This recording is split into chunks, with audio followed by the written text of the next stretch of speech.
Everyone, and welcome to this Research Notes seminar from the Resources, Environment and Development Group, or RE&D. And I am delighted today to welcome Dr. Michele Lobo. Before we begin with the seminar, I'd like to acknowledge, as we always do, country, and I'm here on Yawuru country in Broome, and I'd like to acknowledge the country wherever you are. Sovereignty has never been ceded, and I'd also like to acknowledge the elders past and present who continue to work for country and continue that relationship. When we talk about country, of course, wildlife is part of that country, and here on Yawuru country, it's turtle nesting season, which is quite an exciting time. But that brings us, of course, to the theme of the seminar today, which is wildlife encounters and living with climate change. So just to briefly introduce Dr. Michele Lobo, she's a social and cultural geographer at Deakin University. I'll save the honours for talking more about you and your background for you, Michele, because yeah, that's fine. No, you're the expert, but welcome, and please, you have the floor. Thank you. Yeah, thanks a lot, Kat, and thanks Kuntala, Rini, and Annabelle, and all of you have made this possible, and thanks everybody for being here today. So I just want to start by acknowledging the land, sea, and sky of Wurundjeri country, and extend my gratitude and respect that I'm here to all the peoples. So I also want to acknowledge, I didn't do all this fieldwork alone. I did it with Ashraful Alam, who's in the University of Otago in New Zealand. So I want to acknowledge him. And also Shumana Bondopadhyay, who's in Calcutta University. Okay, so maybe I'll just get started. Okay. Yeah. So belonging in critical zones, living with climate change and wildlife encounters in the Sundarbans. Oh, excuse me. Sorry, Michele, to interrupt. Do you want to pop it on slideshow? Oh, sorry. Yeah. Okay. Great. Thank you. Okay. As I said, living with climate change and wildlife encounters in the Sundarbans. That's India and Bangladesh. So what does the politics of belonging feel like in critical zones in the Anthropocene? And this paper engages with the concept of critical zone, conceptualized as, quote, a patchy, heterogeneous, and discontinuous composition that produces disorientation, but also binds us to the earth as planetary subjects. But I use this concept of the critical zone actually to catalyze an earthly politics, because it illuminates a proximity to some soaked places, like the one I'm introducing today, Sundarbans, a transboundary environmental commons in India and Bangladesh that is threatened by climate change and biodiversity loss. But I hear Spivak's call for careful intellectual work that could make me more than a native informant who enriches the Western Academy with the subaltern stories. So this paper draws on embodied observations, photographs, 34 interviews, and 3 focus groups in Bengali with, quote, scare quotes, impoverished, racialized, subaltern, low caste Hindus, Dalits and scheduled castes, Adivasis, scheduled tribes or indigenous peoples, and Muslim forest dwellers in India and Bangladesh from December 2013 to April 2022. So participation was negotiated through established networks with local NGOs and women's groups. And fieldwork was conducted in several phases, and I'll just want to show you where that is. So mainly in these villages of Jalal Kali and Nabu Bunya, south of Khulna. I don't have that map, but mainly this is the map just of the Indian Sundarbans. So in the Gosaba area, so this is the protected forest. And so most of the fieldwork was done here, just on the edges of the forest, in some of the villages, which were Anpur, Stonagaon, and Dulki. Rajat Jubilee. So those a few are marked here. So we were deeply affected in the field, particularly in November 2019, after the untimely cyclone Bulbul, and then again in May 2020 after the pre-monsoon cyclone Amphan, with wind speeds of 180 kilometers per hour that washed away many villages during the pandemic. In April 2022, we visited the Indian Sundarbans to explore the impacts of another unseasonal cyclone, Yash, that devastated this place. So this paper has 3 sections. So this is just showing the Amphan. Okay. The first section situates the Royal Bengal tiger in the critical zone of the Sundarbans. The second section introduces and develops the concept of coexisting tiger atmospheres that values animal cognition, sentience, and well-being. And the concluding section reflects on wet theories of belonging and multi-species justice. How is this pace? Is it going okay, or am I too fast? Yeah, it's okay? Yeah, it's great. Okay, so the first section is situating the tiger in the Sundarbans. The Sundarbans in India and Bangladesh has a reputation as tiger land that is promoted by tourist operators, resort owners, and national governments, keen to lure domestic and international visitors.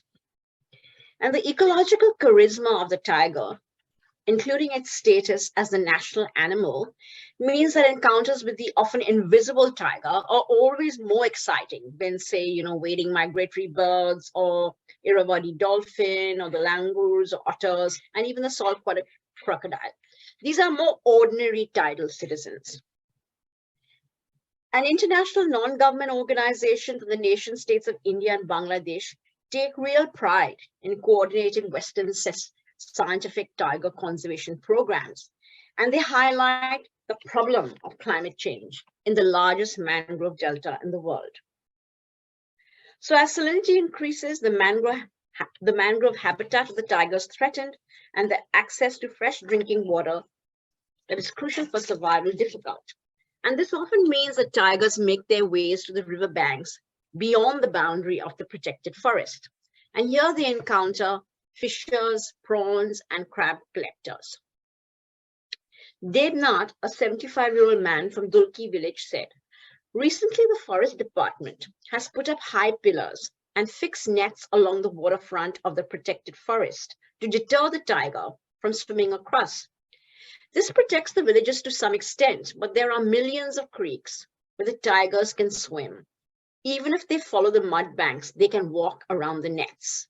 So, here you can see some of the nets they walk across. Research suggests increasing salinity and limited access to food and fresh water in the mangrove ecosystem has an impact on the behavioral traits of the tigers. They tend to become more aggressive. And people say because of that, there's an increase in tiger attacks.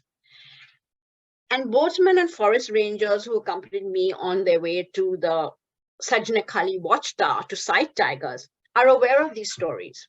And they rarely venture close to the river bank. And sometimes during these visits, they often point out pug marks in the sticky gray mud, which are quite fresh, maybe made 20 or 30 minutes earlier. Now, in 2017, Sudarshan Sardar, a 38-year-old scheduled caste, they don't usually use the word Dalit in Bengal, but scheduled caste Hindu and a former untouchable fisherman from Sonagaon village, survived a tiger attack on a long voyage of 15 to 20 days. He had ventured into the core zone of the protected forest, hoping to get a better catch. After a tiring 10-hour journey, Sudarshan stopped the boat and rested a while.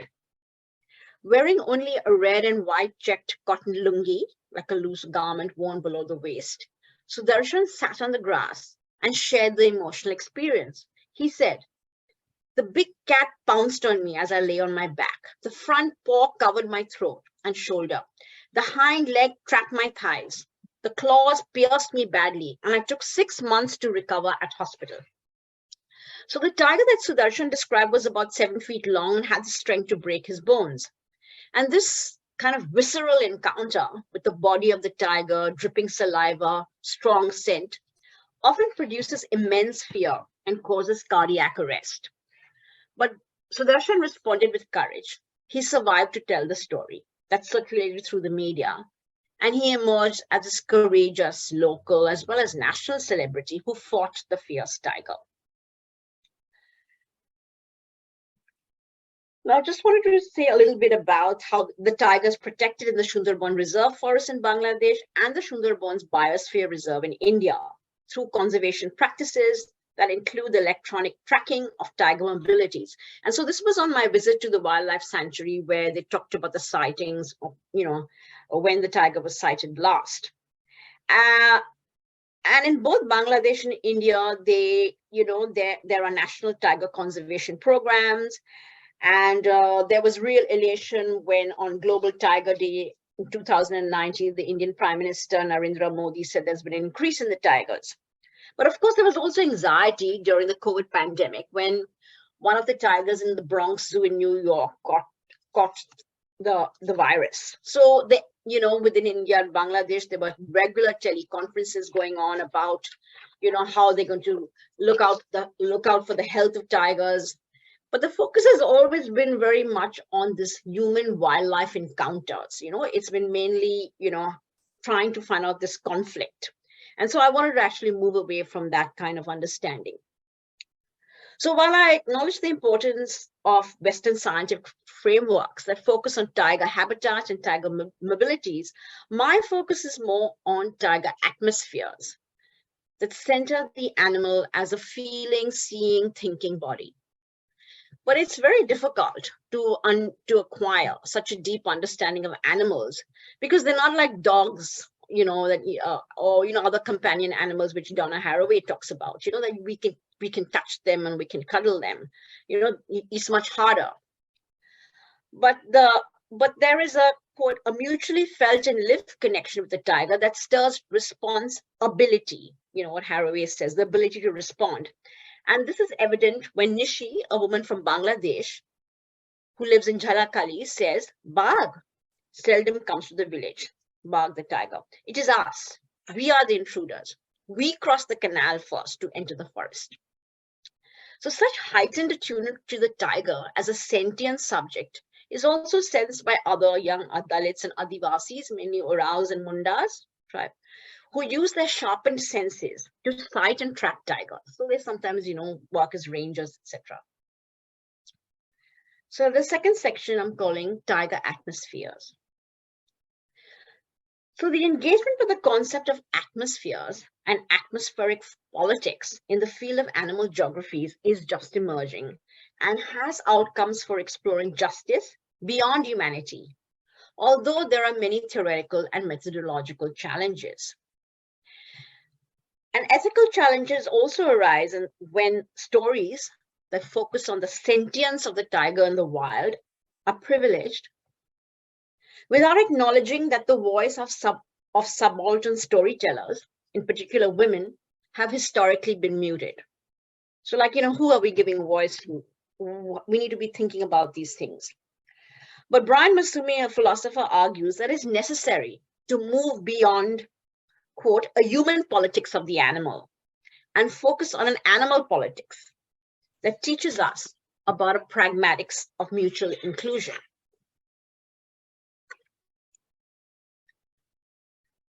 So I conceptualize tiger atmospheres as affective intensities that center the life worlds of the animal, their bodily experience, and their potential for ethical human-animal connections.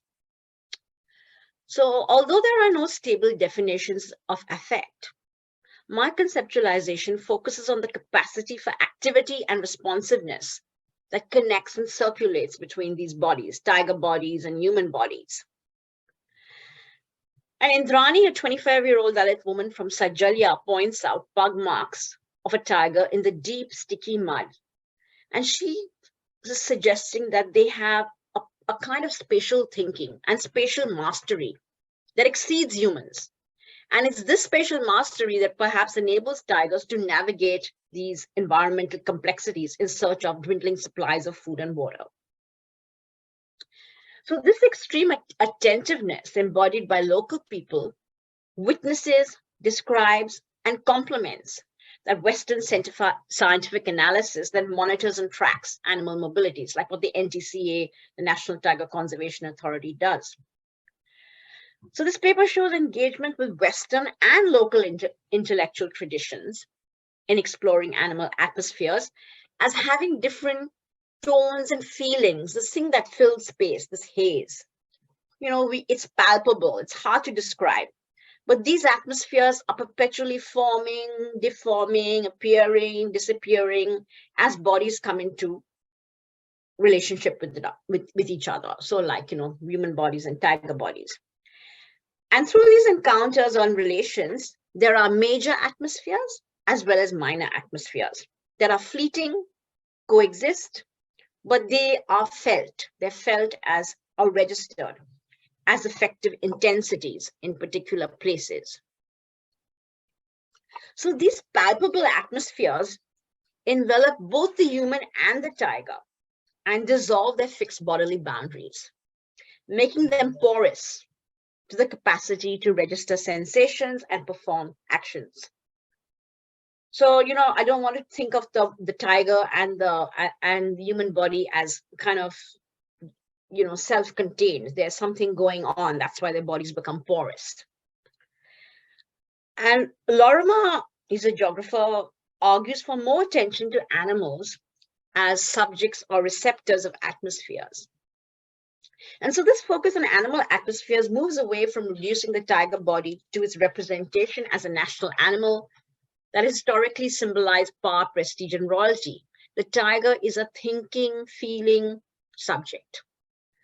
But endangered animals with non-human charisma, such as tigers, who are managed through bureaucratic conservation programs, are also trapped in an atmospheric politics that centers the animal as lively capital, or a necropolitics that positions them as both unruly as well as killable. So, if a tiger attacks, and is seen as a kind of man-eater, which I'll talk about later, then, it can be killed.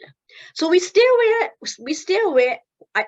aware of this politics as I listen and attune to micro-political events that dissolve human subject, tiger subject, or human subject, tiger object boundaries through atmospheres. These atmospheres of excess that cannot be narrowly framed or possessed.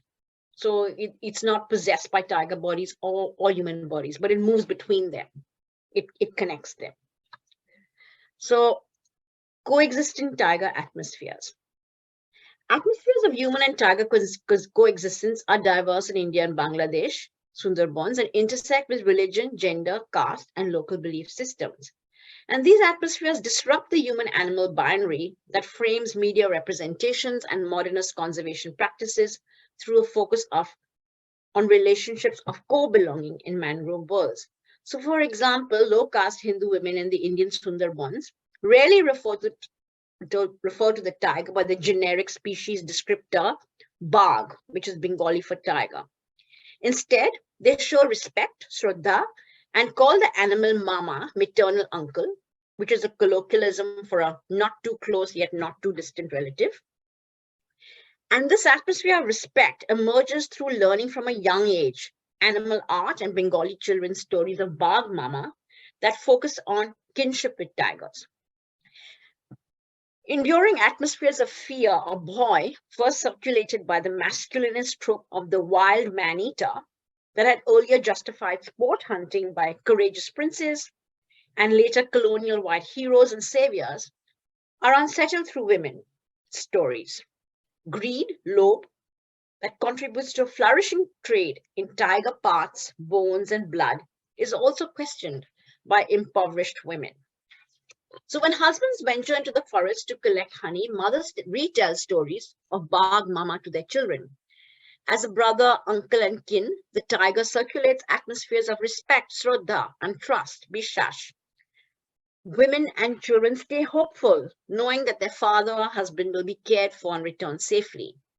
And so these atmospheres of respect and trust that focus on becoming with or belonging with the animal dismantles a necropolitics that makes unruly animals killable. And so Urmila, a Dalit woman aged 45, focuses on the tiger as a subject who encounters unfair human practices and ought to be a recipient of justice. When she says, it's not fair. If a man is taken by the tiger, the villagers have not always killed that same tiger. But another one, We consider it our fate, don't you think so? Like how a bus kills on city roads? In both cases, the person is dead. We live here on the sacred territory. The forest is unlike the city. We do not understand why there are laws to stop the poor from fetching their needs from the forest. How will we survive? And so she's questioning biodiversity conservation laws that criminalize humans and restrict tiger mobilities in the shared space of the Sundarbans. To reduce the risk of being attacked, forest dwellers who enter the buffer zone of the forest to earn a living show respect, Shraddha, by never using the name of the tiger and performing rituals of cleansing and celebration to ensure good luck.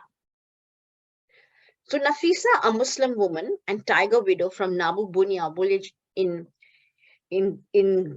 Gabura and the Bangladeshi Sundarbans, spoke of the sacred cleansing ritual of bathing in the river before entering the forest. Men would eat vegetarian food rather than fish, rub their bodies with clay, and tie ribbons on trees before going into the forest. And this entry to the forest was perceived as a sacred journey that might also be the last journey or Shesh Jatra, but was necessary amid extreme poverty, hunger, and social marginalization, exacerbated by climate change and biodiversity loss.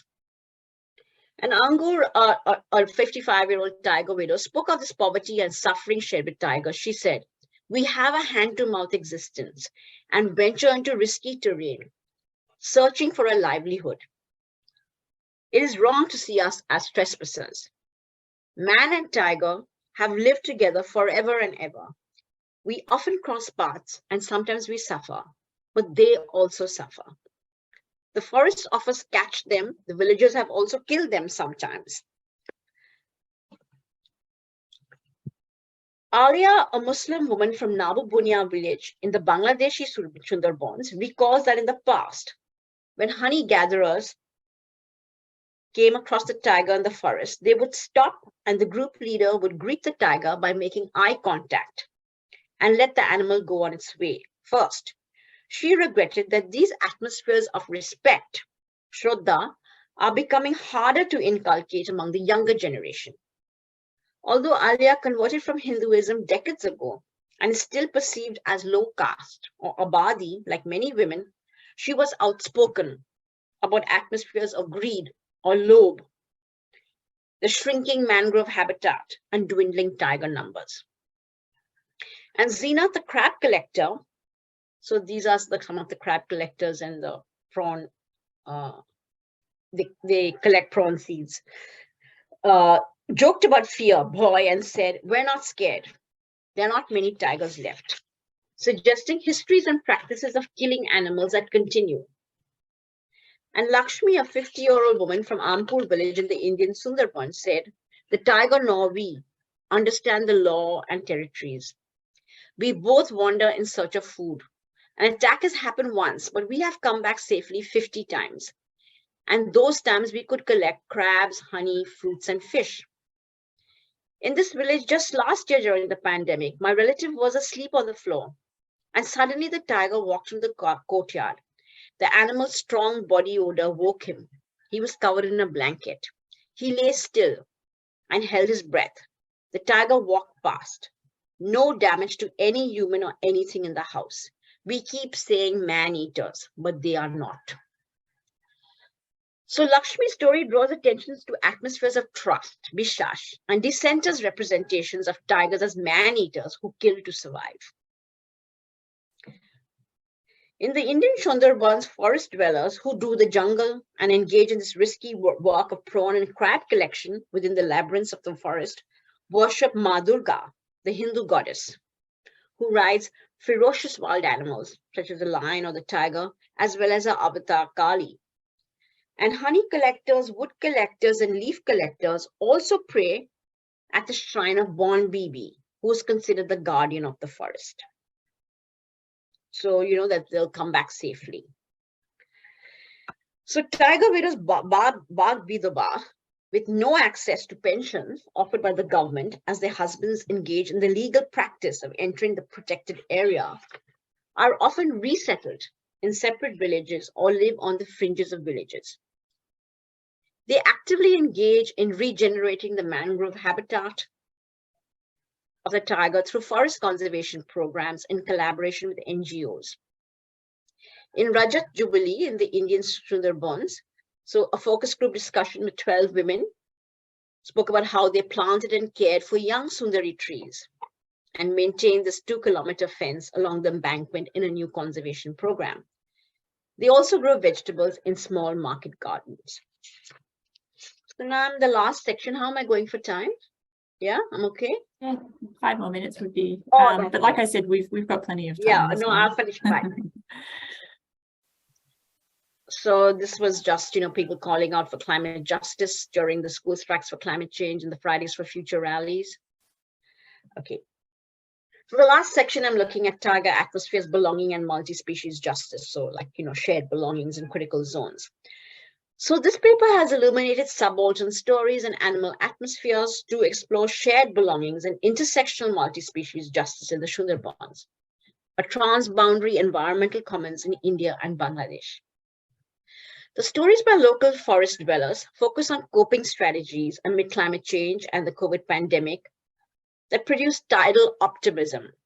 Such optimism is hard to explore amid a chain of devastating cyclones like Bulbul in 2019, Amphan in 2020, Yash in 2021, that produce vulnerability to floods and homelessness exacerbated, which tends to get exacerbated during the pandemic. And like I showed you, they were looking after tigers and most worried about them during this time. This paper acknowledges this shared vulnerability, but also highlights optimism in mangrove worlds and ways that make place for belonging and justice that is more than extensionist in including animals.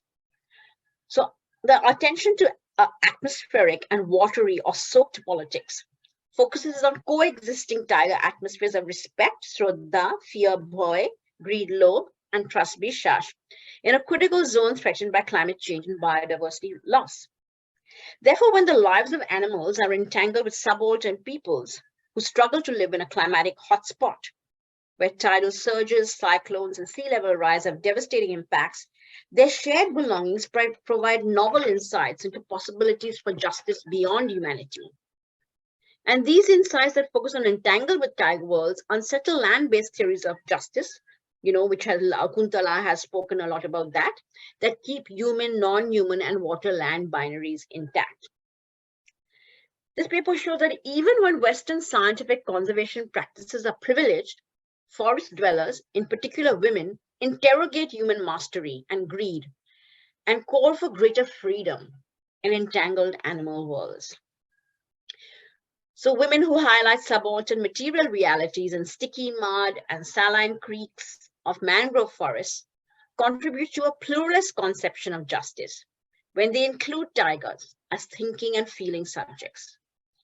Hearing the cry of the tiger that is entangled with subaltern stories, the paper contributes or tries to contribute to an earthly politics in critical zones that produce proximity to these lived situations and decenter our judgments. Our judgments probably of who deserves to live and who deserves justice. Justice is relational, affective, performative, and immersive when we center the tiger subject. However, I also hear Kiran Asha, she's a post-colonial scholar, and her call not to romanticize subaltern or marginalized stories. And I therefore stay attuned to politics that might produce more just, local, and global conversations across disciplinary, policy, knowledge, and global north-south divides. Thanks very much. I look forward to your questions. Anything at all. Great. Thanks so much. And please join me in thanking Dr. Michele Lobo for that talk. In terms of time, we have until past, and so we've been making sure to allow plenty of time for your questions, and I'm sure you're all eager to ask Michele a bit more about her work and that fascinating presentation. Would anyone, if you'd like to ask a question, would anyone like to put up their hand, or we're a small group, you can also just sing out. Yeah, anything at all. Hi. Thank you. I really enjoyed that, Michelle. Really, really fascinating, and packed so much into it in such a short space of time. I was just, I guess, interested, in what you're describing, that it seems to me that the relationship between the subaltern, like scheduled caste populations, for example, and tigers, is quite one of trust and whatnot. I was just interested if that was different, for those from general caste, or if that was different based on caste lines, or as one. Actually, we didn't really go into the different kinds of castes. We did look at Muslim forest dwellers. And and also most of the people who were living there were low caste Hindus, and there were Adivasis. But you will notice that even in Bangladesh, when they had converted, so they had crossed over after partition, but still people knew that they were of a low caste or Abadi. So that's quite interesting, that even though you're not supposed to be talking about caste. Caste is like when you're in a Hindu. But people still kind of know who, that status is still that stigma still remains. And I don't know, maybe Kuntala can say more about that, but I don't know how people still know. You know what I mean? Maybe it's based on phenotype, or it's based on, just a behavior. From the surname. Yeah. From the surname. From the surname. Oh yeah, from the surname. I forgot. Yes, from the surname. Well, what if they don't know your surname? No, if they see you. Then it's difficult. Okay, then it's difficult. Okay. Yeah. So a trend is a lot of the people, educated people, do not use a surname because surnames give away which part of India you are from and what caste you are from. So they use two first names. Okay, yeah. I do know the surname now also in Bengal, but I didn't. It's very easy to remember. Yeah. So like within Bengal, if you have a Chatterjee surname or something, everybody knows that you're a Brahmin. You know what I mean? You're I had one more question, but I can leave it till later as well if you like. Or please go ahead. Thanks. It was just also, I think it was interesting because I have read some papers about the role of sort of these different different policies for environmental protection, but how they end up sort of excluding or being detrimental to those who are most marginalized. That sort of, I think some were sort of terming that like eco-fascism or whatnot. And interested in if that was sort of playing out there, some of these environmental protection laws and policies were impacting detrimentally. Thank you. Yeah, and I think so, because what's happening, many of the women were questioning these conservation practices that have you can't go into a particular zone, you're criminalized, but we need to really so they did interrogate those programs. And I think apart from eco-fascism, I would say there's something called eco-casteism. So what happens is that Mukul Sharma has written a recent book on eco-casteism, where people use caste to actually, criminalize you or dehumanize you and protect nature. So they're protecting nature, but they are also, so it's called eco-casteism. So I must look that up. Thank you. Yeah. I've done a bit of work on that. Yeah. So, sounds really interesting. Yeah. Terrible, but interesting. Yeah, but that's definitely something that goes on not only in Bengal and Sundarbans, but elsewhere also. Thank you. Yeah. Yes, Kuntala, did you put your hand up there? Yes, I did. Yes.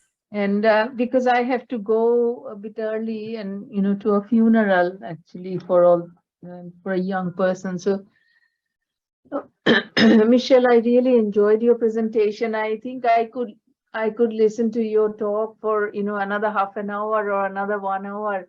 It was not going to end. It's just so evocative, and the photographs were so evocative, and the way you have woven together the various strands of thinking, and you're bringing in intersectionality into multi-species justice thinking, and I really appreciate that. And I think I think that one thing that stood out to me more as a comment really, and but you can reflect on that, that how India has a very complicated relationship with a tiger, which is its national icon. You know, our national animal is the tiger, and probably, you know, chosen to be so as a retaliation to the British lion. But think of how when everywhere there is the question of metropolitan environmentalism, you know, which is what you said, what Mukul Sharma is calling eco-casteism or eco-fascism in other contexts. I saw that play out in a very funny and interesting way in central India, in Panna Tiger Reserve, where I had done a little bit of work about diamond mining, and how city-based, Delhi-based environmentalists, Valmik Thapar, who's the big tiger protector, you know, the iconic figure in India about the protection of tigers. They opposed Rio Tinto's establishment of a diamond mine, and there were all these different interest groups with different interests, and how this politics was being played at, you know, local, regional, and national levels. Just amazing.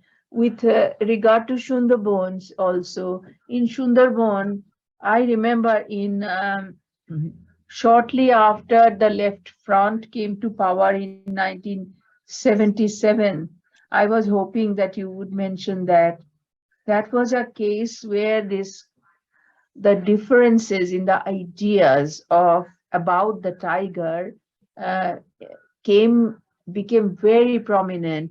So after the Left Front came to power in 1977, the Communist Party, what happened is people now erstwhile East Pakistan, now Bangladesh, people who were displaced and resettled in a rough, rugged, hilly, forested area in central India, Dandokaran, they wanted to come back, and they moved to West Bengal, and they cleared forests and established their settlements.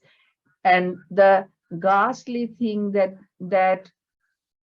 the Left Front government did at the time was to send army and kill and sink, you know, they sunk the boats of these people and killed at least 5,000 people and before sending them back to central India. So the tiger became, why did they do that? Because the tiger, they wanted to protect the tiger, biosphere reserve. And that became a one of the blemishes in Left Front's ecological thinking. So, and it has been written up by Ross Malik. He is based in Canada, and also Anuj Alai. Is it the Marit Jhapi case? Marit Jhapi case, I have written about it, but I didn't talk about it today. Okay. I was, but I do know that one. It was definitely it was a massacre.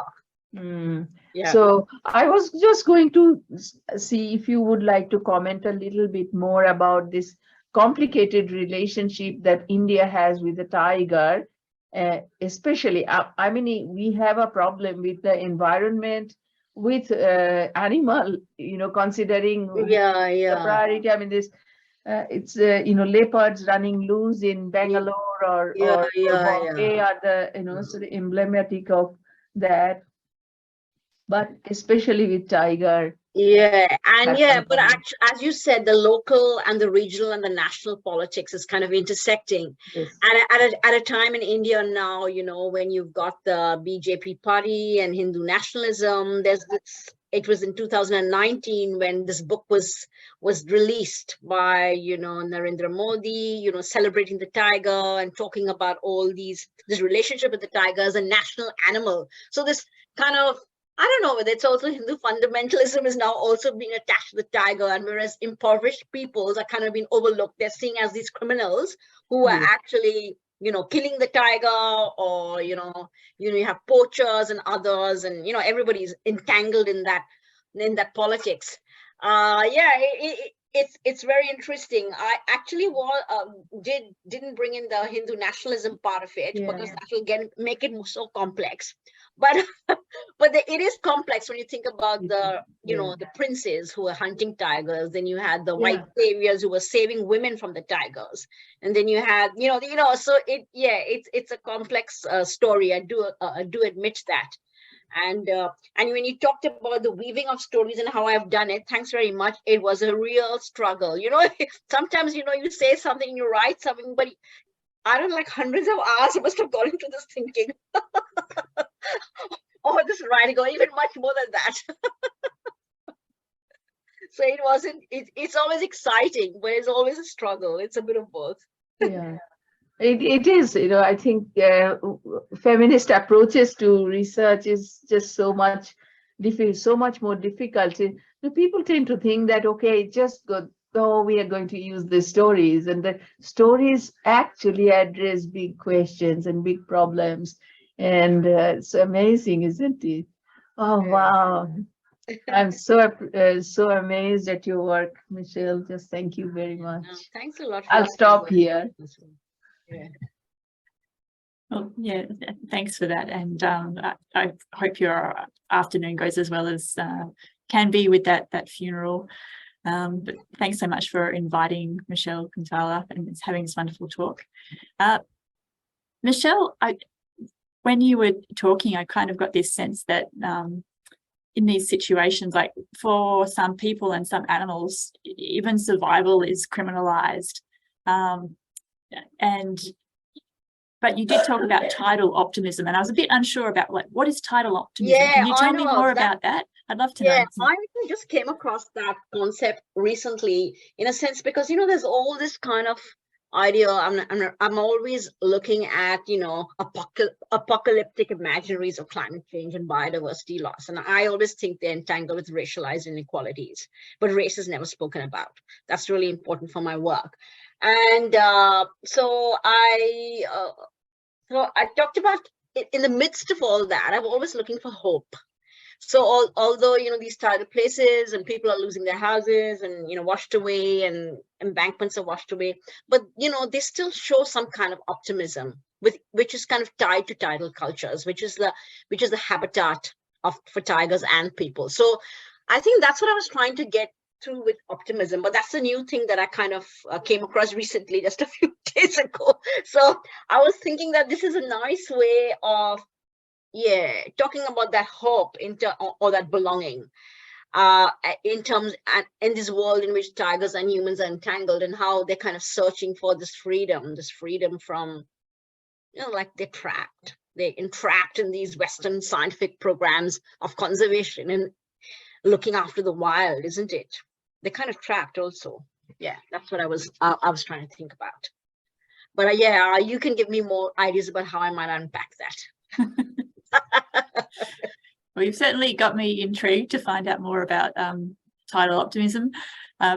Something that struck me listening to your talk, and if I guess may share something from this end of the world. This morning I was on the beach. We were looking for turtle tracks, but of course something that you can find occasionally is a crocodile track, saltwater crocodile. And I do wonder if that, as you say, that palpable atmosphere does have, with the in potential crocodile territory, can have some parallels with the tiger.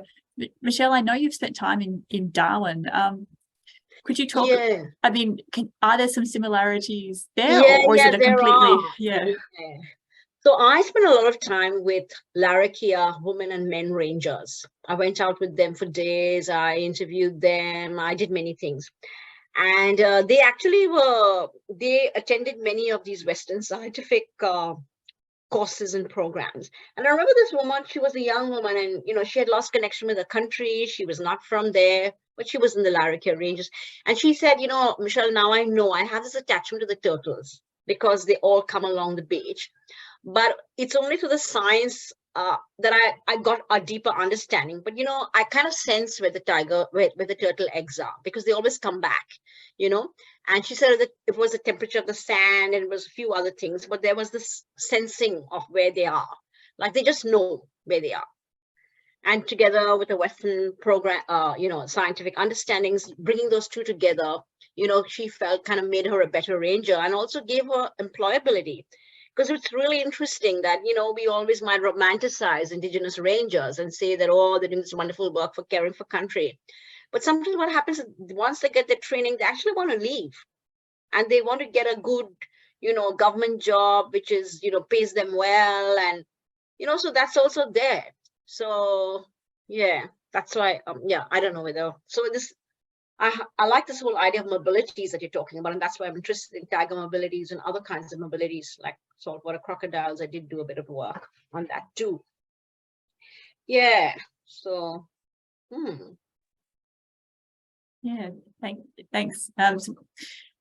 Have we got any other questions from anyone here today? Yeah, anybody, anything else? Yeah, anything wild, which, like, probably I'm talking some nonsense also. Who knows?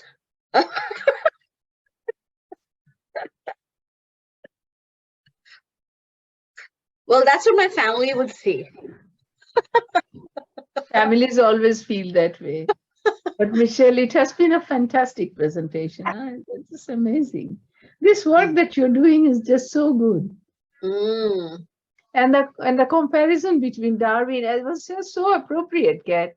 Comparison between Darwin and I think it would be really a good idea to bring some of these observations into your work on Australia as well.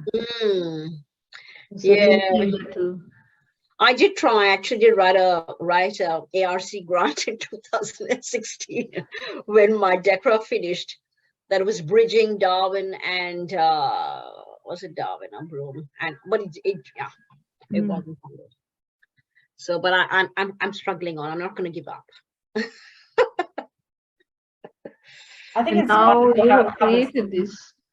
Sorry, Annabelle, I was just going to say, I think it's wonderful how it covers like so many different issues within one, but by focusing in on it, you're able to sort of unpack so many different elements of living and the precarious existence there. So yeah, and because what happens is that I do a lot of work on affect, and sometimes affect and atmosphere can turn people away. People find out, like, what is this dense stuff? It's about emotions is something that's kind of emotional relations. A lot of feminist geographers do emotional relations, and they also say that emotions are not trapped, not possessed, but it's about emotional relationships. But I've been working a lot with more than representational geographies. That they're the people who do the work on affect, and also Brian Masumi and others. So I really get attracted by this kind of stuff. But I know that sometimes it may not be something that appeals to everyone. So I don't know.